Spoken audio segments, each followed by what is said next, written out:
Bugun butun O'zbekiston tonggacha bayram qiladi. Chunki bunga sabab bor.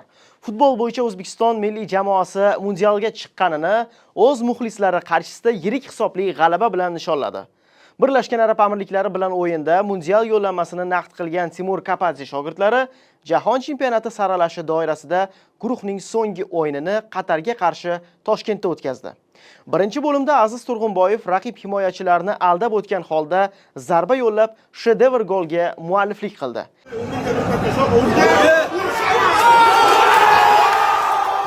Ikkinchi bo'lim oxirlab borayotgan bir pallada jamoa sardori Eldor Shomurodov katta sahnaga chiqdi va o'zining aniq zarbasi bilan hisobni 2-0 ga yetkazdi. Oradan hech qancha vaqt o'tmay zaxiradan maydonga qo'shilgan Igor Sergeyev to'pga birinchi teginishdayoq gol urdi va o'yinga yakuniy nuqtani qo'ydi. Qayd etish kerak, so'nggi ikkita golga ham zaxiradan o'yinga tushgan Jamshid Iskandarov assistentlik qildi.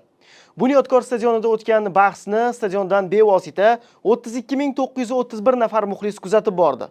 Shuningdek, uchrashuvni tomosha qilishga O'zbekiston prezidenti Shavkat Mirziyoyev ham tashrif buyurdi. Davlat rahbariga uning yordamchisi Saida Mirziyoyeva va ayni damda yurtimizda bo'lib turgan Slovakiya bosh vaziri Robert Fico hamda Bolgariya prezidenti hamrohlik qildi. O'yin yakunlangach, prezident Shavkat Mirziyoyev shaxsan milliy jamoa futbolchilari hamda murabbiylariga davlat mukofotlari va BYD avtomobillari kalitini topshirdi. Ta'kidlash kerak, sog'lig'i tufayli milliy jamoani tark etgan sobiq bosh murabbiy Srechko Katanyas do'stlik ordeni bilan taqdirlandi.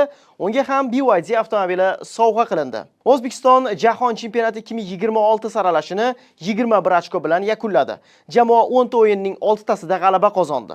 3 tasida durang qayd etdi va faqat bitta o'yinda mag'lub bo'ldi. 14 ta gol urib, o'z darvozasidan atiga 7 ta gol o'tkazib yubordi. Shu tariqa o'zbekistonliklarning 34 yillik orzusi ushaldi. Endi o'zbeklar mundialga boradi.